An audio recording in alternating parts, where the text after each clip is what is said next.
저는 이번이 네 번째 방문이에요. 솔직히 일본에 돌아가기 싫어요. 지금 한국으로 일본 여행객들이 몰리고 있습니다. 일본 최대 여행사 JTB 조사 결과 일본인이 가장 가고 싶은 해외 여행지 3년 연속 1위. 하와이도 아니었습니다. 파리도 아니었습니다. 서울이었습니다. 단순히 한국 화장품과 드라마에 열광하는 수준이 아니었습니다. 이들은 유명 관광지 대신 동네 카페를 찾았고 화려한 쇼핑몰 대신 한국 사람들이 평범하게 살아가는 골목에 머물렀습니다. 한국인처럼 살아보는 것 자체가 여행의 목적이 된 겁니다. 그리고 그 숫자는 해마다 늘어나고 있습니다. 도대체 일본인들은 한국의 어떤 모습에 이토록 빠져들기 시작한 걸까요? 그리고 그것이 왜 지금 전 세계로 번지고 있는 걸까요? 지금부터 그 이야기를 시작합니다. 편집장님, 왜 한국 특집이 없는 겁니까? 전화기 너머 목소리가 날카로웠습니다. 저는 수화기를 귀에 댄 채 창밖을 바라보며 속으로 한숨을 삼켰습니다. 올해만 벌써 세 번째였습니다. 같은 목소리인지 다른 목소리인지도 이제는 구분이 되지 않았습니다. 오사카의 봄 하늘이 유난히 높고 맑은 날이었죠. 저는 의자에 등을 기대며 천천히 대답했습니다. 독자 여러분의 의견 감사합니다. 조용히 수화기를 내려놓으며 저는 속으로 같은 결론을 되풀이했습니다. 한국은 유행입니다. 유행은 반드시 지납니다. 그것이 제 30년 경험이 내린 판단이었죠. 편집장 자리에 앉은 지 12년, 현장 기자로 뛴 18년까지 합치면 꼭 30년이었습니다. 어떤 도시가 뜨는지, 어떤 유행이 소리 없이 사라지는지, 저는 그것을 읽는 것이 직업인 사람이었습니다. 그런 저에게 한국은 늘 같은 자리에 있었습니다. 굳이 커버로 올릴 이유가 없는 곳. 그런데 바로 그날 오후였습니다. 막내 기자 다나카가 편집실 문을 두드리며 들어왔습니다. 손에는 설문지 한 장이 들려 있었고 표정에는 뭔가를 말하고 싶어 안달이 난 기색이 역력했습니다. 저는 다나카가 들어서는 순간 이미 알았습니다. 또 그 이야기겠구나. 이 녀석의 고질병이었습니다. 툭 하면 한국 특집을 들고 왔죠. 편집장님, 독자 설문 결과 나왔습니다. 한국 이야기면 나중에 하죠. 이번엔 꼭 보셔야 할 것 같습니다. 저는 마지못해 손을 내밀었습니다. 올해 독자들이 가장 가고 싶다고 답한 해외 여행지 순위였습니다. 1위, 서울. 2위, 하와이. 3위, 파리. 저는 그 종이를 한 번 읽고 다시 읽었습니다. 그리고 다나카를 바라봤습니다. 자네, 이거 확실한 건가? 네.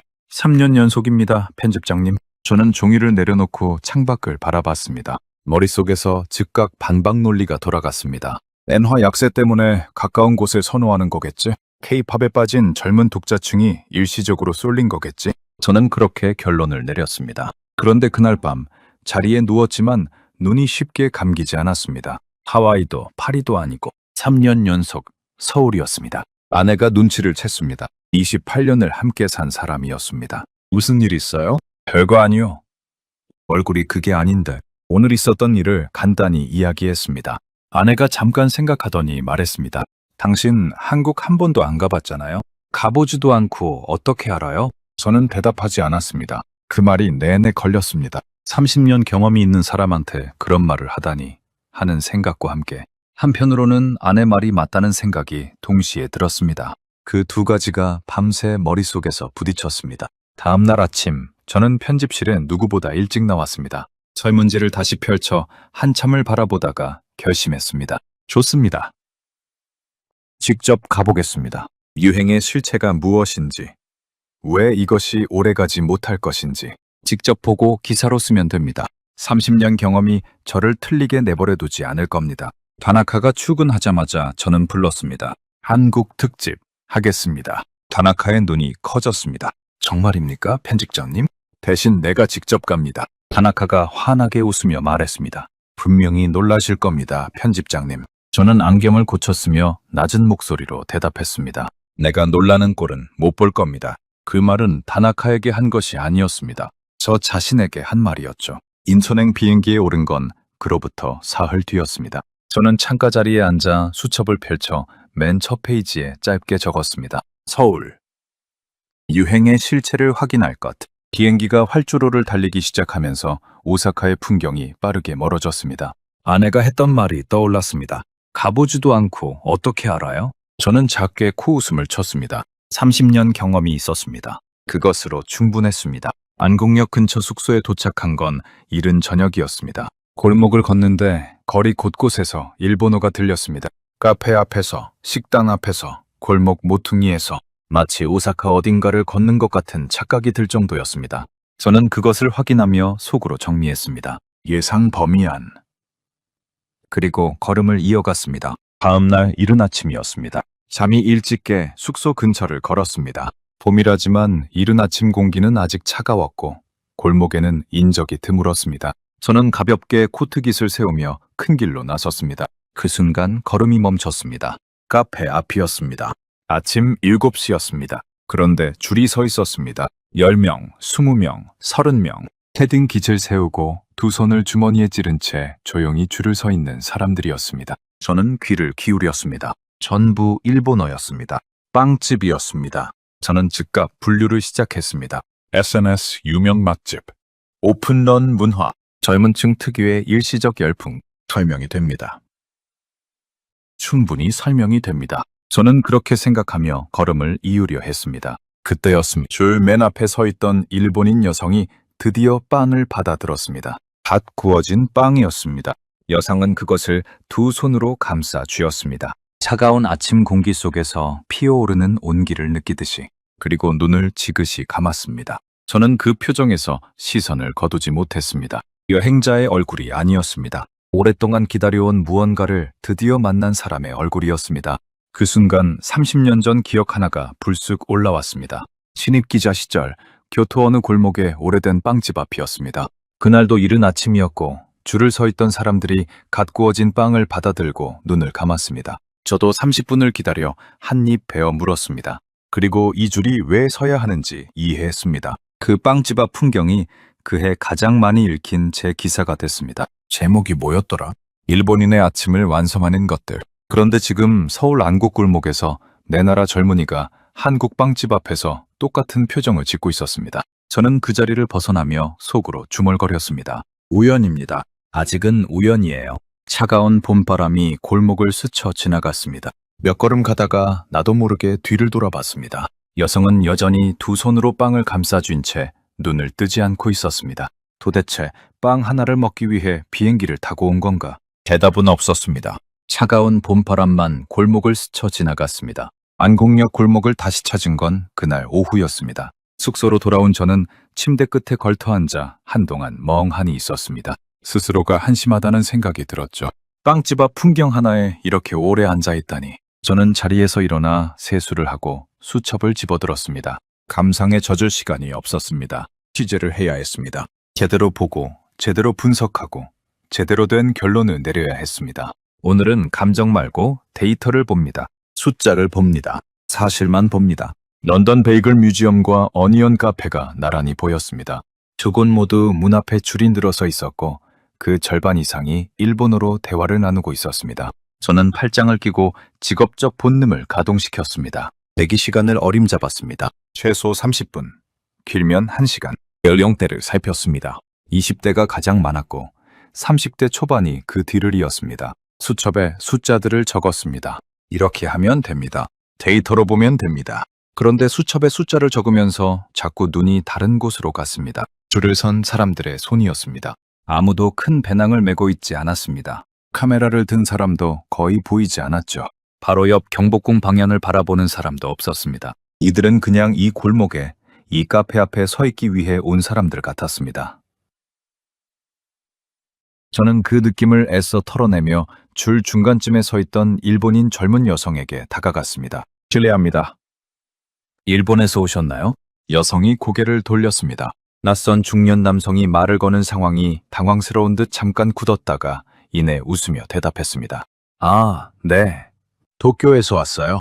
관광이세. 여성이 잠깐 생각하더니 고개를 갸웃했습니다. 관광이라고 하기엔 그냥 오고 싶어서 왔어요. 이번이 4번째거든요. 저는 펜을 든 손이 잠깐 멈추는 것을 느꼈습니다. 4번째. 왕복 항공권에 숙박비에 식비까지 4번이면 적지 않은 돈이었습니다. 저는 표정을 유지하며 계속 물었습니다. 왕복궁은 안 가세요? 여성이 살짝 웃으며 대답했습니다. 처음 왔을 때 갔어요. 근데 솔직히 그 다음부터는 여기 골목이 더 좋더라고요. 여기 있으면 서울 사람이 된 것 같은 느낌이 들어서요. 서울 사람이 된 것 같은 느낌. 저는 그 말을 수첩에 받아 적으며 속으로 반박했습니다. 낭만적인 표현입니다. 여행자들이 흔히 하는 말입니다.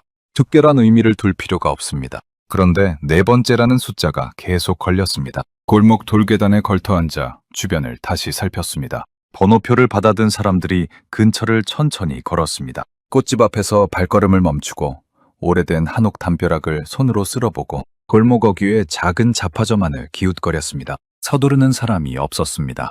이들은 빵을 기다리는 것이 아니었습니다. 이 골목의 시간 안에 있었죠.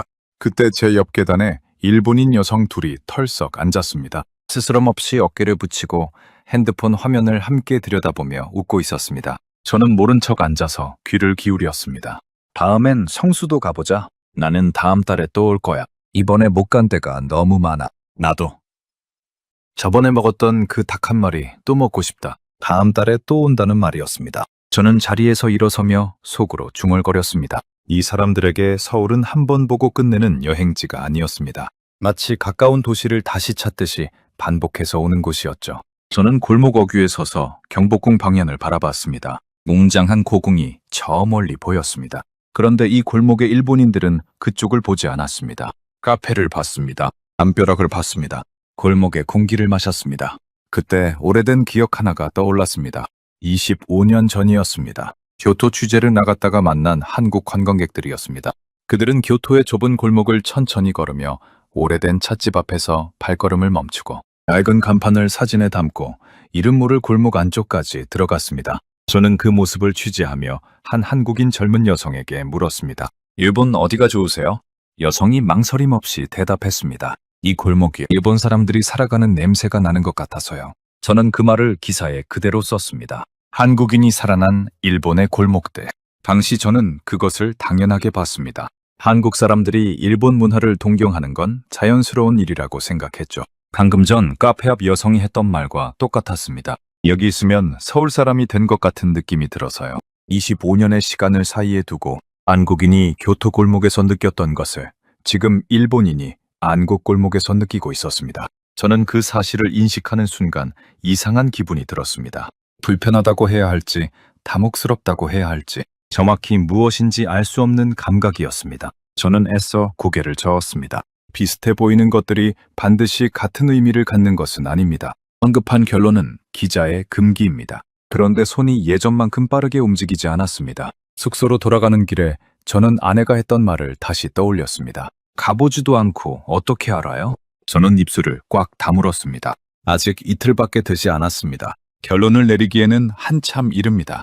그런데 아무리 걸음을 서둘러도 머릿속에서 지워지지 않는 장면이 있었습니다. 25년 전 교토 골목을 걷던 한국인 여성의 얼굴과 오늘 오후 안국 골목에서 번호표를 들고 한옥 담벼락을 쓸어보던 일본인 여성의 얼굴이 자꾸 겹쳤습니다. 이들은 관광이 아니라 생활을 체험하고 있었습니다. 그것이 제가 그날 오후 안국 골목에서 내린 아직은 인정하기 불편한 결론이었습니다. 영동으로 향한 건 다음 날 오전이었습니다. 숙소에서 나오며 저는 속으로 오늘의 목표를 정했습니다. 어제는 너무 감상적으로 흘렀습니다. 25년 전 기억을 꺼내고 한국인 여성의 얼굴과 일본인 여성의 얼굴을 겹쳐보고 그런 것들은 기자가 할 짓이 아니었습니다. 명동은 데이터가 있는 곳입니다. 상권 분석, 방문객 수, 매출 구조, 숫자로 설명되는 곳입니다. 오늘은 그것을 보고 깔끔하게 정리할 겁니다. 택시 안에서 저는 미리 조사해온 자료를 펼쳤습니다. 코로나 시절 명동 공실률이 한때 40%를 넘었다는 내용이었습니다. 한때 아시아 최고 상권이라 불리던 곳이 텅 빈 유령거리가 됐다가 지금은 외국인 관광객이 몰리면서 다시 살아나고 있다고 했습니다. 저는 그 흐름을 머릿속에 정리했습니다. 코로나 이후 보복 관광 심리, 엔화 약세로 인한 근거리 여행 선호, K-팝 콘텐츠 확산, 이 세 가지가 맞물린 일시적 현상입니다. 설명이 됩니다. 완벽하게 설명이 됩니다. 택시기사가 명동 입구에서 속도를 줄이며 말했습니다. 명동 처음 오세요? 취재차 왔습니다. 기자세요? 어느 나라에서요? 일본입니다. 기사가 백미러로 저를 힐끗 보더니 웃었습니다. 일본 분들이 요즘 명동 엄청 좋아하시더라고요. 오실 때마다 명동 가자고 하시던데. 저는 짧게 대답했습니다. 그렇군요. 기사가 차를 세우며 덧붙였습니다. 들어가 보시면 알겠지만 요즘 거기 한국 사람보다 외국 사람이 더 많아요. 신기하죠? 저는 요금을 내며 내렸습니다. 신기하다는 말을 택시기사한테 들을 줄은 몰랐습니다. 영동 입구에 들어서는 순간 저는 걸음을 멈췄습니다. 사람이 넘쳤습니다. 넘쳐도 너무 넘쳤습니다. 좁은 골목 양쪽으로 노점과 가게들이 빼곡히 들어서 있었고 그 사이를 오가는 인파가 어깨를 스칠 정도로 빽빽했습니다. 들려오는 언어가 일본어, 중국어, 영어, 태국어로 뒤섞여 있었습니다. 택시기사 말이 맞았습니다. 한국어보다 외국어가 더 많이 들리는 거리였죠. 저는 천천히 걸으며 간판들을 살폈습니다. 그런데 뭔가가 없었습니다. 한참을 걷다가 깨달았습니다. 명품 매장이 없었습니다.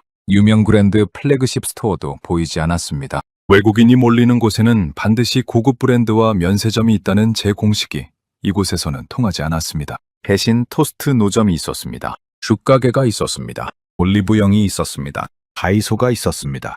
그리고 그 앞마다 줄이 서 있었습니다. 저는 토스트 노점 앞에 멈춰 섰습니다. 철판 위에서 노릇하게 구워지는 토스트 냄새가 골목을 가득 채우고 있었습니다. 줄은 15명쯤 됐고 그중 절반 이상이 외국인이었습니다. 옆에 서 있던 일본인 젊은 여성에게 말을 걸었습니다. 여기 유명한 곳인가요? 여성이 핸드폰을 들어 보이며 대답했습니다. SNS에서 엄청 유명해요. 저 이거 먹으러 일부러 왔어요. 저는 토스트를 바라봤습니다. 빵에 계란을 얹고 소스를 뿌린 것이었습니다. 목소리를 최대한 평탄하게 유지하며 물었습니다. 일본에도 비슷한 음식이 있지 않나요? 있죠? 근데 이건 한국 토스트잖아요. 그게 다릅니까? 여성이 저를 바라보더니 당연하다는 표정으로 대답했습니다. 당연히 다르죠. 여기서 먹어야 한국 토스트지요? 저는 더 묻지 않았습니다.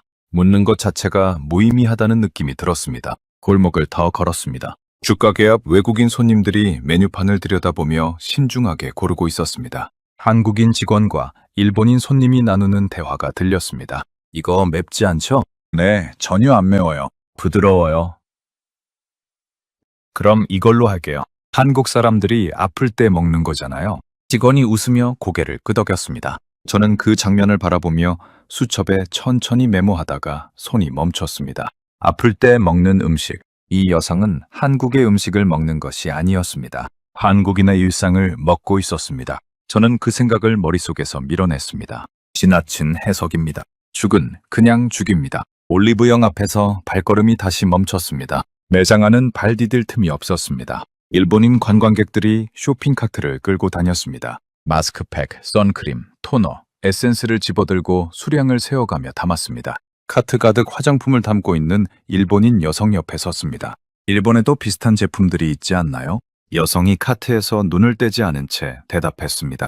있죠? 근데 여기 제품들은 달라요. 직접 써보면 달라요. 믿을 수 있고요. 저는 그 말을 듣는 순간 반사적으로 반박하고 싶었습니다.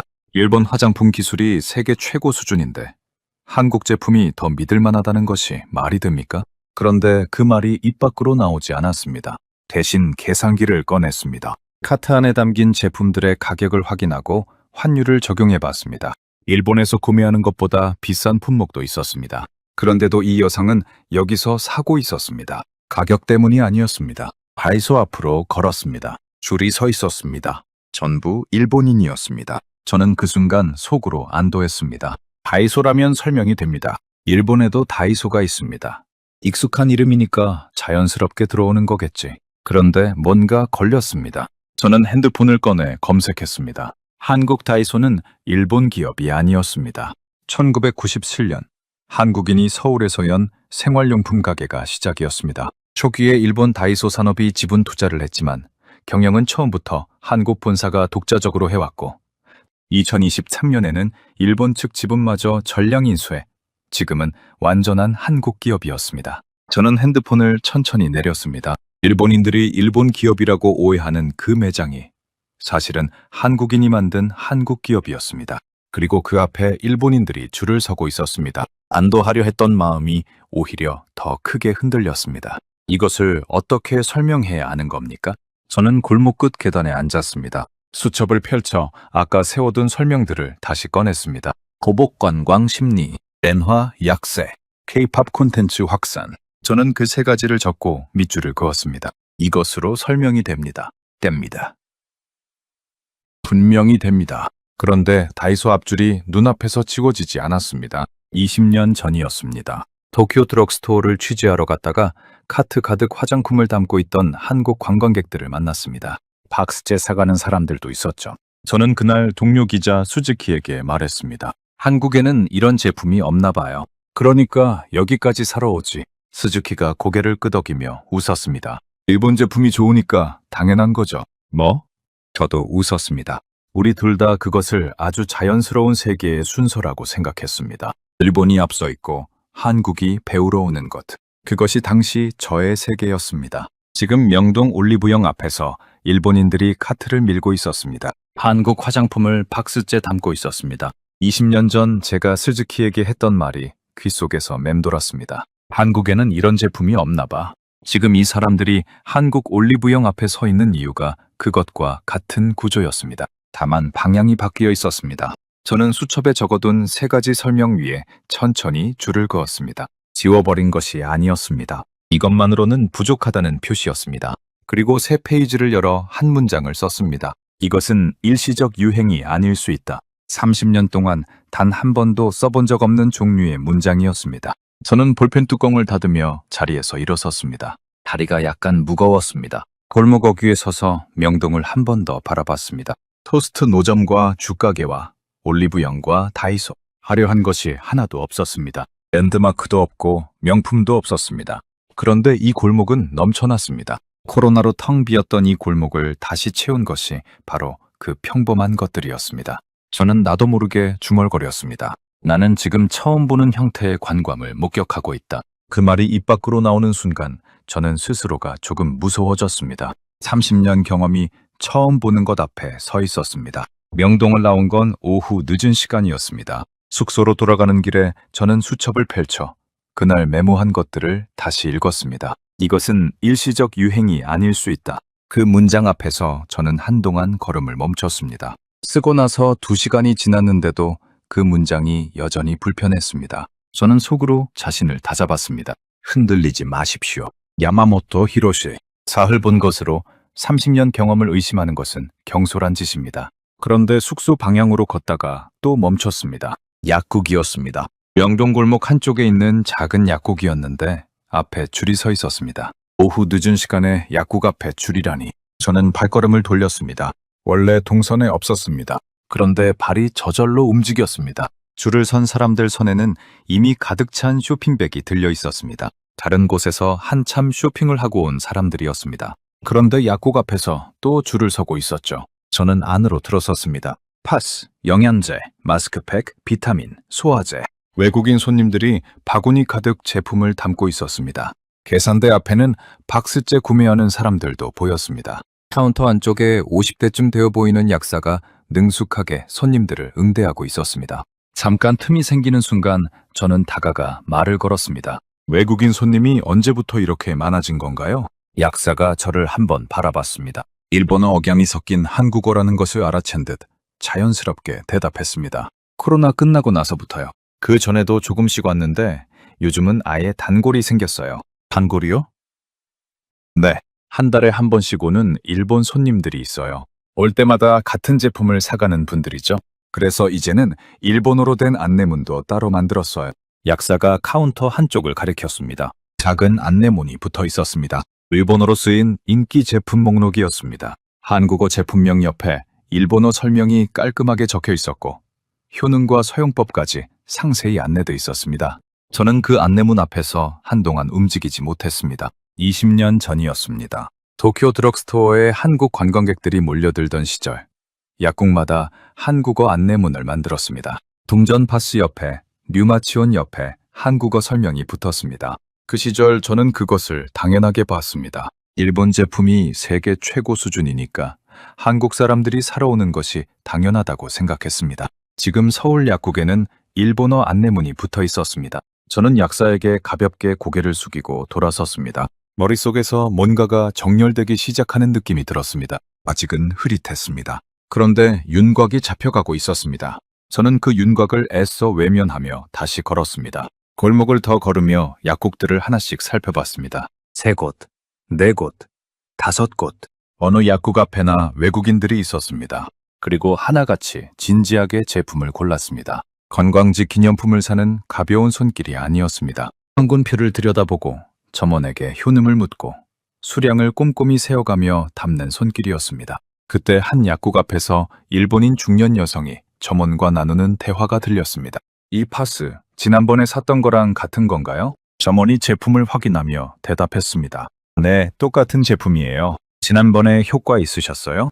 여성의 얼굴이 환해졌습니다. 너무 좋았어. 남편 무릎이 많이 좋아졌거든요. 그래서 이번엔 2박스 살 거예요. 딸한테도 하나 주려고요. 점원이 웃으며 진열대에서 제품을 꺼내줬습니다. 저는 박스를 받아들고 흐뭇하게 바라보는 그 여성의 표정에서 시선을 거두지 못했습니다. 남편 무릎이 나아졌습니다. 딸한테도 주고 싶습니다. 이 여성은 그것 때문에 다시 서울에 왔습니다. 저는 수첩을 꺼냈습니다. 그리고 한동안 펜을 들고만 있었습니다. 쓰고 싶은 문장이 있었습니다. 그런데 그것을 쓰는 순간 30년 동안 믿어온 것 하나를 스스로 부정하는 것 같았습니다. 저는 결국 썼습니다. 한국은 상품을 파는 것이 아니라 신뢰를 팔고 있다. 펜을 내려놓고 저는 그 문장을 오래 바라봤습니다. 30년 기자 생활에서 현장에서 이런 문장을 쓴 적이 없었습니다. 취재 중에 결론을 먼저 쓰는 것은 기자의 금기였습니다. 그런데 손이 저도 모르게 움직였습니다. 저는 그 문장 옆에 작게 물음표를 하나 달았습니다. 아직은 결론이 아니라는 표시였습니다. 그렇게라도 해야 마음이 편했습니다. 그날 밤 저는 아내에게 전화를 했습니다. 서울에 온 뒤 처음이었습니다. 잘 있어요? 잘 있지요? 거기는요? 서울이 어때요? 저는 잠깐 생각하다가 대답했습니다. 생각했던 것과 달라요. 어떻게 달라요? 아직 모르겠어. 아내가 잠시 조용하다가 말했습니다. 당신이 모르겠다고 하는 건 처음 듣네요. 저는 대답하지 않았습니다. 전화를 끊고 창밖을 바라봤습니다. 서울의 밤이 환하게 빛나고 있었습니다. 저는 그 불빛들을 바라보며 오늘 약국 앞에서 본 중년 여성의 표정을 떠올렸습니다. 남편 무릎이 나아졌다며 환하게 웃던 그 얼굴이었습니다. 그리고 20년 전 도쿄 드럭스토어에서 카트를 밀던 한국 관광객들의 얼굴이 그 위에 포개졌습니다. 수첩 속 그 문장이 자꾸 눈꺼풀 뒤에서 아른거렸습니다. 한국은 상품을 파는 것이 아니라 신뢰를 팔고 있다. 옆에 달아둔 물음표와 함께 성수로 향하는 택시 안에서 저는 창밖을 바라보며 어젯밤 아내와 나눈 전화 통화를 떠올렸습니다. 당신이 모르겠다고 하는 건 처음 듣네요. 저는 그 말이 자꾸 귓속에서 맴도는 것이 마음에 들지 않았습니다. 모르겠다고 한 것이 아니었습니다. 아직 결론을 내릴 단계가 아니라고 한 것이었습니다. 그것은 다른 말이었습니다. 저는 수첩을 펼쳐 어젯밤 적어둔 문장을 다시 바라봤습니다. 한국은 상품을 파는 것이 아니라 신뢰를 팔고 있다. 물음표가 달려 있었습니다. 저는 그것을 바라보다가 수첩을 덮었습니다. 오늘 성수를 보고 나면 이 물음표에 대한 답이 나올 것입니다. 성수는 트렌드에 민감한 공간이라고 들었습니다. 트렌드에 민감하다는 것은 유행에 민감하다는 뜻이기도 합니다. 거기서 저는 이것이 역시 유행이라는 증거를 찾을 수 있을 것입니다. 저는 그렇게 생각하며 창밖을 바라봤습니다. 그런데 성수 입구에서 택시를 내리는 순간 그 생각이 흔들리기 시작했습니다. 외국인이 넘쳤습니다. 영동과는 다른 종류의 넘침이었습니다. 영동이 시끄럽고 빽빽한 활기였다면 성수는 조용하고 깊은 밀도였습니다. 낡은 공장 건물과 세련된 카페가 나란히 서 있는 골목 사이로 외국인들이 천천히 걸었습니다. 서두르는 사람이 없었습니다. 마치 오래전부터 이 골목을 알고 있었던 사람들처럼 여유롭게 걸었죠.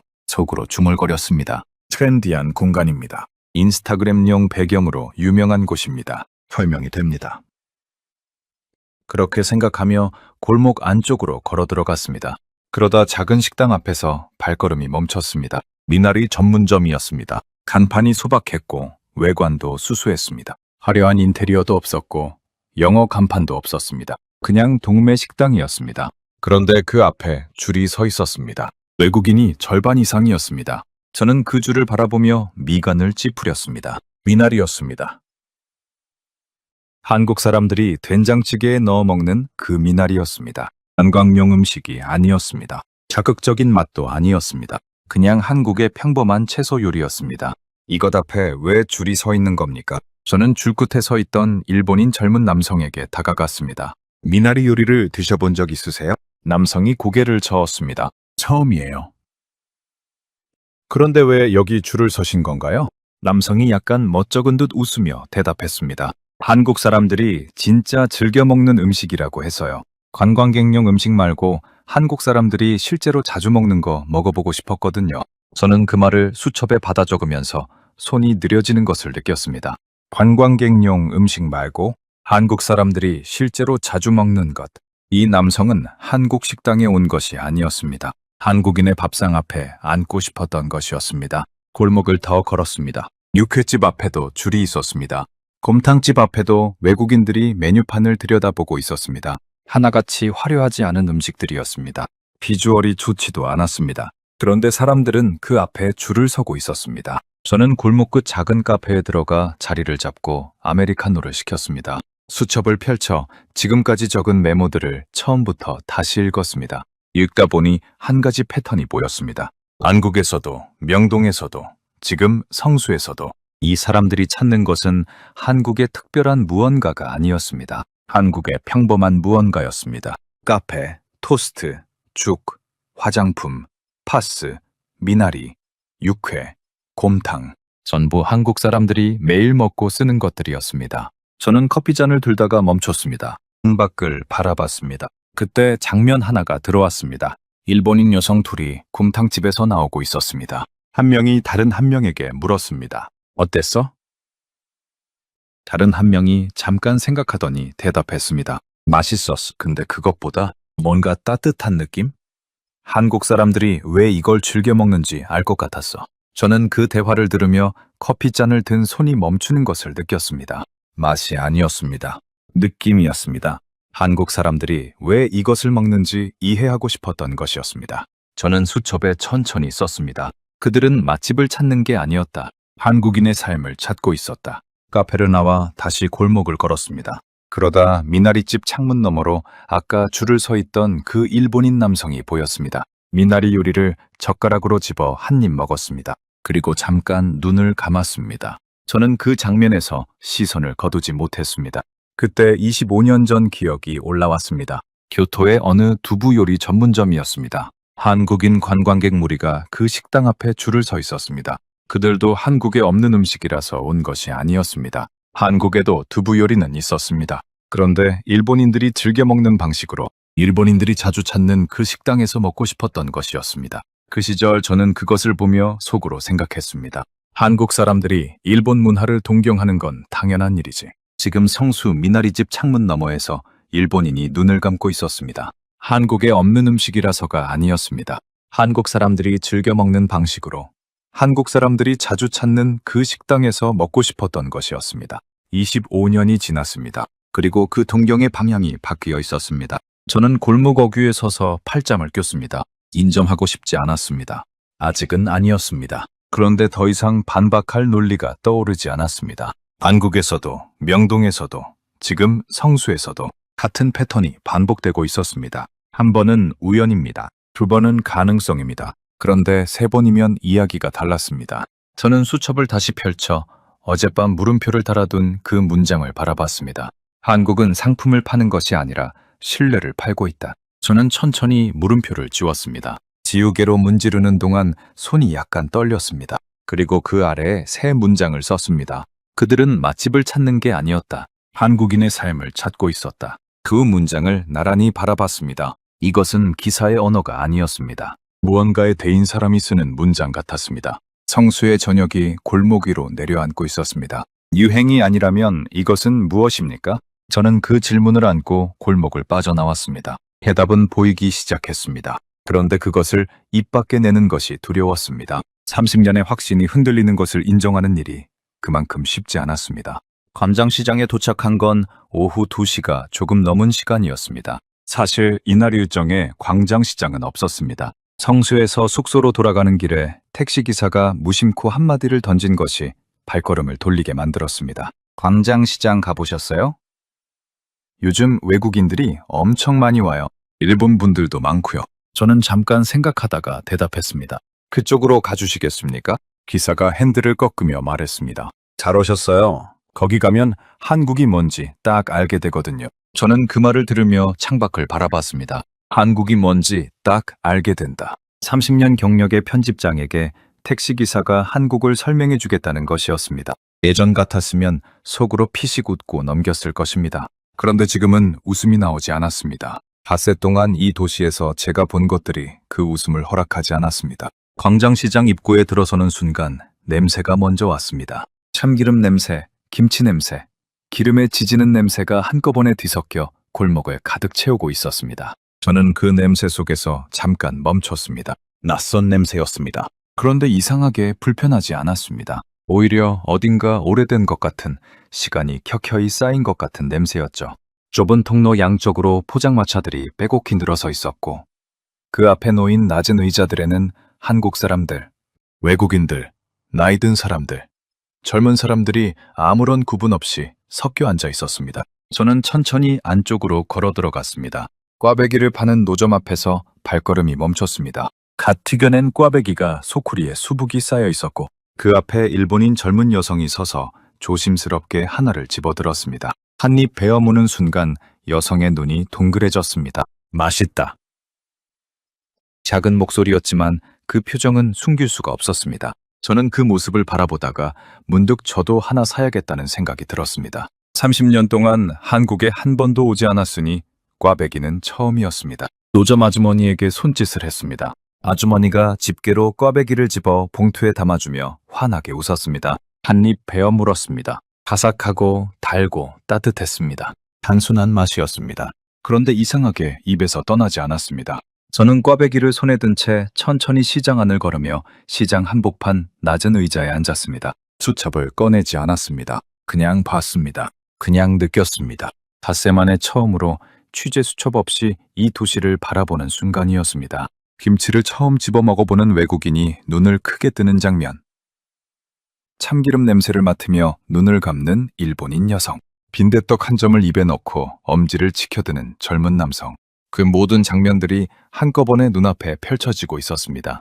그때였습니다. 오래된 기억 하나가 불쑥 올라왔습니다. 30년 전이었습니다. 막 현장 기자가 된 20대의 야마모토였습니다. 어느 여름 편집부 선배를 따라 오사카 구로몬 시장을 취재하러 갔습니다. 선배가 점심을 사줬습니다. 시장 안 작은 포장마차에서 먹는 꼬치구이였습니다. 저는 그것을 한 입 먹으며 눈을 감았습니다. 바삭하고 따뜻하고 그 냄새가 시장 전체에 배어 있었습니다. 선배가 옆에서 웃으며 말했습니다. 야마모토, 이 맛이 오사카야. 화려한 레스토랑 말고 이 시장 골목이 진짜 오사카야. 그 말이 무슨 뜻인지 그때는 완전히 이해하지 못했습니다. 그런데 기자 생활을 하면서 조금씩 알게 됐습니다. 어떤 도시의 진짜 얼굴은 관광 안내서에 나오는 랜드마크가 아니라 현지 사람들이 매일 드나드는 시장 골목에 있다는 것이었습니다.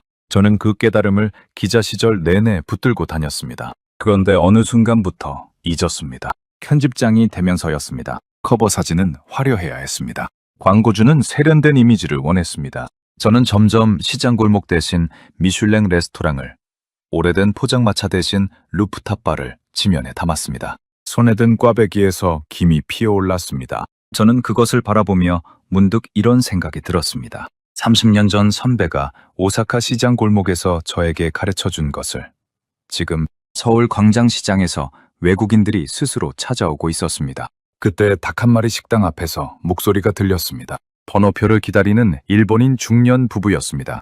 남편이 아내에게 말했습니다. 우리 딸이 꼭 오라고 했잖아요. 작년에 왔다가 너무 좋았다고. 아내가 번호표를 들고 웃으며 대답했습니다. 맞아요.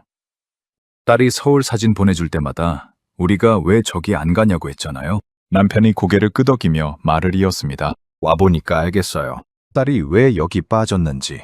저는 그 대화를 들으며 수첩을 꺼냈습니다. 그런데 펜이 움직이지 않았습니다. 딸이 먼저 왔습니다. 부모가 딸의 말을 듣고 서울로 왔습니다. 그리고 광장시장 닭 한 마리 앞에서 1시간을 기다리며 딸을 이해했습니다. 한국이 이 가족의 삶 안으로 들어와 있었습니다. 저는 펜을 내려놓고 의자에 등을 기댔습니다. 오사카를 떠나기 전날 밤을 떠올렸습니다. 가서 유행의 실체를 확인하고 기사를 쓰면 된다고 생각했습니다. 그런데 지금 이 시장 한복판에서 저는 전혀 다른 것을 느끼고 있었습니다. 이 부부는 K-팝 팬이 아니었습니다. 50대 중반의 평범한 일본인 부부였습니다. 딸이 좋아한다니까 따라온 것이었습니다. 그런데 와서 보니 딸을 이해하게 됐다고 했습니다. 그것은 K-팝 열풍으로 설명되는 현상이 아니었습니다. 한 나라의 일상이 다른 나라 가족의 대화 속으로 들어와 있다는 이야기였습니다. 저는 다시 수첩을 펼쳤습니다. 그리고 천천히 썼습니다. 내가 무시했던 것들을 세 개가 줄 서서 찾고 있었다. 그 아래에 한 줄을 더 썼습니다. 그리고 나는 30년 동안 틀렸다. 두 번째 문장을 쓰는데 얼마나 걸렸는지 모르겠습니다. 30년 경험이 저를 틀리게 내버려두지 않는다고 했습니다. 한국은 유행이라고 했습니다. 그 말들이 귓속에서 맴돌았습니다. 전부 제가 한 말이었습니다. 꽈배기가 식어가고 있었습니다. 저는 그것을 한 입 더 먹었습니다. 차갑게 식어도 여전히 달았습니다. 시장을 나서며 저는 입구 쪽 꽈배기 노점 앞을 다시 지나쳤습니다. 아주머니가 새 꽈배기를 튀기고 있었습니다. 기름이 끓는 소리와 함께 고소한 냄새가 다시 코끝을 스쳤습니다. 저는 그 냄새를 맡으며 잠깐 멈췄습니다. 그리고 속으로 처음으로 인정했습니다. 다나카가 맞았습니다. 3년 연속 1위가 맞았습니다. 그 인정이 입 밖으로 나오지는 않았습니다. 아직은 혼자만의 것이었습니다. 그런데 머릿속에서는 선명했습니다. 내일이면 마지막 날이었습니다. 롯데마트만 남아 있었습니다. 롯데마트 서울역점 앞에 도착한 건 오전 10시가 막 지난 시간이었습니다. 마지막 날이었습니다. 오후 비행기를 타야 했기 때문에 오전 중에 취재를 마쳐야 했습니다. 저는 입구 앞에 서서 잠깐 건물을 올려다봤습니다. 마트였습니다. 그냥 마트였습니다. 저는 속으로 중얼거렸습니다. 여기서 무엇을 더 보겠습니까? 이미 충분히 봤습니다. 이미 충분히 흔들렸습니다. 그런데 입구 앞 풍경을 보는 순간 걸음이 멈췄습니다. 오픈 시간에 맞춰 나왔는데 이미 사람들이 모여 있었습니다. 캐리어를 끌고 있었습니다. 관광지도 아니고 맛집도 아니고 마트 앞에 캐리어를 끌고 줄을 선 사람들이었습니다. 저는 그 캐리어들을 하나씩 세어봤습니다. 10개, 20개, 30개 가까이 됐습니다. 공항으로 가기 직전에 들른 사람들이었습니다. 한국 여행의 마지막 코스가 마트였습니다. 저는 그 사실을 확인하는 순간 이상한 기분이 들었습니다. 세계 어느 나라를 취재하면서도 이런 장면은 본 적이 없었습니다. 여행의 마지막 날, 공항 가기 전에 마트에 들르는 나라. 기념품 가게도 아니고 면세점도 아니고 동네 마트였습니다. 문이 열리자 사람들이 일제히 안으로 들어섰습니다. 저도 그 흐름에 섞여 들어갔습니다. 입구 쪽에 외국어 안내판이 세워져 있었고 캐리어 무료 보관소가 따로 마련돼 있었습니다. 외화 환전기와 무인 환급기가 눈에 띄었고 외국인 전담 직원이 배치돼 있었습니다. 이 마트는 오래전부터 외국인을 준비하고 있었던 겁니다. 과자 코너였습니다. 그곳에서 처음으로 발걸음이 멈췄습니다. 일본인 관광객들이 카트를 밀며 과자를 박스째 집어들었습니다. 허니버터칩, 꽃갈콘, 새우깡, 빼빼로. 저는 그 브랜드들을 하나씩 바라봤습니다. 일본에도 비슷한 과자들이 있었습니다. 그런데 이 사람들은 한국 과자를 박스째 담고 있었습니다. 엿새 전이었다면 여러 가지 설명을 댔을 겁니다. 그런데 지금은 그냥 봤습니다. 그때였습니다. 옆에서 젊은 일본인 여성이 냉장 코너 앞에 멈춰 섰습니다. 손에 노란색 플라스틱 병을 들고 있었습니다. 바나나 우유였습니다. 여성은 그 자리에서 뚜껑을 열었습니다. 그리고 한 모금 마셨습니다. 눈을 감았습니다. 저는 그 장면에서 시선을 거두지 못했습니다. 마트 한복판이었습니다. 캐리어 바퀴 소리가 나고 카트가 지나가고 사람들이 오가는 그 소란스러운 공간 한가운데에서 그 여성은 눈을 감고 있었습니다. 아주 짧은 순간이었습니다.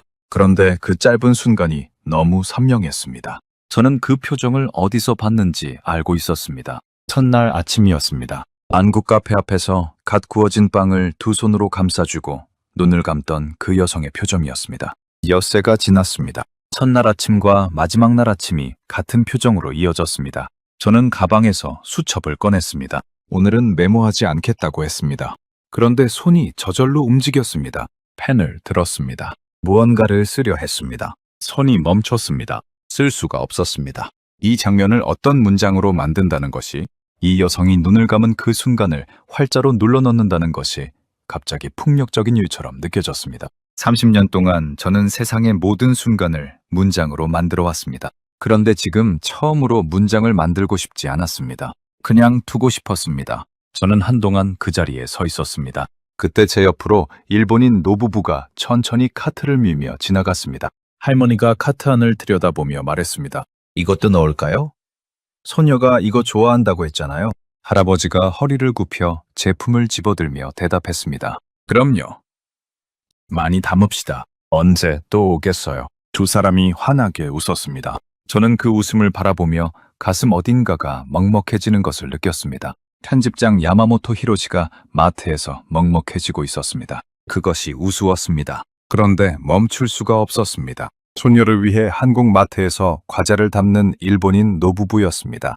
이 두 사람에게 서울은 손녀가 좋아하는 것들이 있는 곳이었습니다. 기념품 가게가 아니라 손녀의 취향이 담긴 동네 마트였습니다. 그 생각이 드는 순간 어제 광장시장에서 본 일본인 중년 부부가 떠올랐습니다. 딸이 좋아하니까 따라온 부부.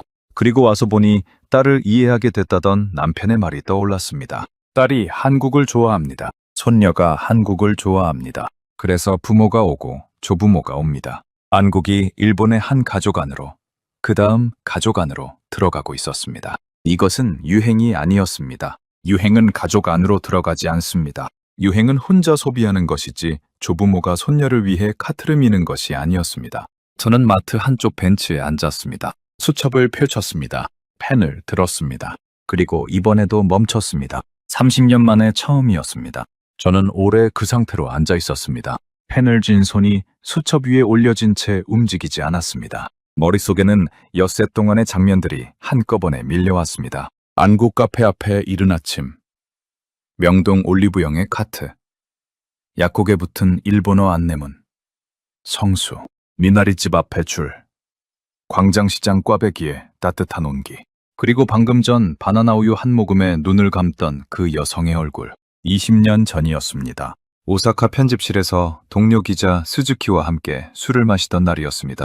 그날 저는 신입 기자가 들고 온 한국 특집 기획안을 검토했습니다. 저는 그 기획안을 보며 스즈키에게 말했습니다. 한국은 우리 잡지 독자들이 진심으로 동경할 만한 게 없어. 음식도 관광지도 전부 일본 거 따라한 것들이잖아. 스즈키가 고개를 끄덕이며 웃었습니다. 맞아. 우리 독자들은 일본에 없는 것을 보러 해외를 가는 거잖아. 한국에는 그게 없지. 저는 그날 기획안을 기각했습니다. 그리고 그 판단을 20년 동안 한 번도 의심하지 않았습니다. 지금 제 눈앞에서 일본인들이 한국 마트 카트를 밀고 있었습니다. 바나나 우유를 마시며 눈을 감고 있었습니다. 손녀를 위해 과자를 박스째 담고 있었습니다. 20년 전 스즈키에게 했던 말이 귓속에서 울렸습니다. 한국은 우리 독자들이 진심으로 동경할 만한 게 없어. 저는 천천히 수첩을 덮었습니다. 덮는 손이 떨리지 않았습니다. 오히려 이상하리만큼 차분했습니다. 그 차분함이 오히려 더 무거웠습니다. 수첩을 덮는다는 것은 기자로서 항복을 선언하는 것이었습니다. 이것은 내가 가진 언어로는 설명이 안 된다는 고백이었습니다. 그리고 동시에 20년 전 제가 틀렸다는 고백이었습니다. 저는 벤치에서 일어서며 마트 안을 한 번 더 바라봤습니다. 캐리어를 끌며 과자 코너를 누비는 사람들, 바나나 우유를 손에 들고 환하게 웃는 젊은이들, 손녀를 위해 카트를 미는 노부부. 여행의 마지막 날, 이 사람들이 선택한 곳은 이 마트였습니다. 저는 입구 쪽으로 걸어가다가 한 번 더 뒤를 돌아봤습니다. 그리고 처음으로 소리내어 중얼거렸습니다. 그들은 한국을 구경하러 온 것이 아니었다. 아무도 듣지 못했습니다. 캐리어 바퀴 소리와 카트 소리에 묻혔습니다. 그런데 그 말은 제 귓속에서 선명했습니다. 마트를 나서는 순간 봄 햇살이 눈을 찔렀습니다. 저는 잠시 눈을 감았습니다. 눈꺼풀 뒤로 엿새 동안의 장면들이 한꺼번에 스쳐 지나갔습니다. 그리고 그 장면들이 하나의 문장으로 모이는 것을 느꼈습니다. 그들은 한국인처럼 살아보러 온 것이었습니다. 그 문장이 완성되는 순간 저는 눈을 떴습니다. 서울역 방향을 바라봤습니다. 내일이면 오사카로 돌아갑니다. 다나카가 기다리고 있을 겁니다. 기사를 기다리고 있을 겁니다. 저는 가방 속 수첩을 손으로 짚었습니다. 수첩은 덮여 있었습니다. 30년 만에 처음으로 현장에서 수첩을 덮은 채로 취재를 마친 날이었습니다. 봄바람이 서울역 앞 광장을 가로질러 불어왔습니다. 저는 코트깃을 세우지 않았습니다. 그냥 맞았습니다. 그 바람이 차갑지 않았습니다. 오사카행 비행기가 인천공항을 떠난 건 오후 2시였습니다. 저는 창가 자리에 앉아 벨트를 매며 눈을 감았습니다. 엿새였습니다. 고작 엿새였는데 30년의 확신이 자리를 비켜줬습니다. 무너진 것이 아니었습니다. 더 중요한 것 앞에서 스스로 물러선 것이었습니다. 저는 그 차이가 지금 이 순간 왜 이렇게 중요하게 느껴지는지 몰랐습니다. 창밖으로 서울이 멀어지고 있었습니다. 저는 그것이 시야에서 사라질 때까지 눈을 떼지 않았습니다. 30년 동안 취재를 마치고 돌아가는 비행기 안에서 도시가 사라지는 것을 아쉽게 바라본 적이 없었습니다. 서울이 처음이었습니다. 비행기가 구름 위로 올라서자 저는 수첩을 꺼냈습니다. 새 페이지를 열었습니다. 그리고 썼습니다. 이번에는 멈추지 않았습니다. 나는 서울에서 처음으로 수첩을 덮었다. 쓸 수 없어서가 아니었다. 내가 가진 언어로는 설명이 되지 않는 것들을 보았기 때문이었다. 이른 봄 아침 카페 앞에 줄을 선 내 나라 젊은이들의 얼굴에는 유행을 쫓는 표정이 없었다. 영동 약국에서 남편의 무릎을 위해 파스를 박스째 담던 여성의 눈빛에는 충동 구매의 가벼움이 없었다. 성수 미나리 집 앞에서 기다리던 남성은 맛집이 아니라 한국인의 삶을 찾고 있었다. 롯데마트에서 바나나 우유 한 모금에 눈을 감던 그 여성의 표정은 30년 동안 세계를 취재하며 한 번도 본 적 없는 종류의 행복이었다. 우리가 일본을 동경하던 시대가 있었다. 일본의 골목을 걷고 싶어서, 일본의 음식을 먹고 싶어서, 일본인처럼 살아보고 싶어서 비행기를 탔던 시절이 있었다. 그런데 지금 일본의 젊은이들이 서울의 골목을 걷고 싶어서, 한국인처럼 살아보고 싶어서 비행기를 타고 있다. 그것을 증명하러 서울에 갔던 나는 그 현장에서 30년 만에 처음으로 수첩을 덮었다. 세계는 이미 알고 있었다. 한국인의 평범한 하루가 얼마나 특별한 것인지를. 우리는 너무 익숙해서 몰랐을 뿐이었다. 펜을 내려놓자 손목이 뻐근했습니다. 창밖으로 일본 열도의 윤곽이 보이기 시작했습니다. 집이었습니다. 그런데 이상하게도 오사카가 가까워질수록 서울이 자꾸 떠올랐습니다. 그때 핸드폰이 울렸습니다. 아내였습니다. 어땠어요, 서울이? 저는 잠깐 생각하다가 대답했습니다. 당신 말이 맞았소. 어떤 말이요? 가보지도 않고 어떻게 하냐고 했잖소. 아내가 웃었습니다. 소리를 내어 웃었습니다. 저는 그 웃음을 들으며 수첩을 펼쳐 기사 제목을 적었습니다. 세계는 왜 한국인의 하루를 동경하는가? 착륙 안내방송이 흘러나왔습니다. 저는 수첩을 덮었습니다. 이번에는 말을 잃어서 덮는 것이 아니었습니다. 할 말을 다 했기 때문에 덮는 것이었습니다. 다음날 아침 편집실에 들어서자 다나카가 벌떡 일어났습니다. 저는 수첩을 꺼내 책상 위에 올려놓았습니다. 기사 여기 있습니다. 다나카가 물었습니다. 어떠셨습니까, 편집장님? 저는 자리에 앉으며 대답했습니다. 다음 호 커버는 서울로 하겠습니다. 그리고 다나카. 네, 3년 전에 자네가 맞았습니다. 3년이나 늦었군요. 편집실이 조용해졌습니다. 저는 모니터를 켜며 서울의 봄 공기를 떠올렸습니다. 안국 골목의 이른 아침, 차갑지만 맑았던 그 공기였습니다. 그리고 빵집 앞에서 두 손으로 빵을 감싸주고 눈을 감던 그 여성의 표정이 모니터 화면 위에 겹쳐 보이는 것 같았습니다. 세계는 이미 알고 있었습니다. 한국인의 평범한 하루가 얼마나 특별한 것인지를. 우리만 너무 익숙해서 몰랐을 뿐이었습니다. 오늘 이야기는 여기까지입니다. 이야기가 좋으셨다면 구독과 좋아요로 응원 부탁드립니다. 여러분의 응원이 다음 영상을 만드는 가장 큰 힘이 됩니다. 그리고 앞으로 어떤 이야기가 궁금하신지 댓글로 남겨주세요. 여러분의 한마디가 다음 영상의 시작이 됩니다.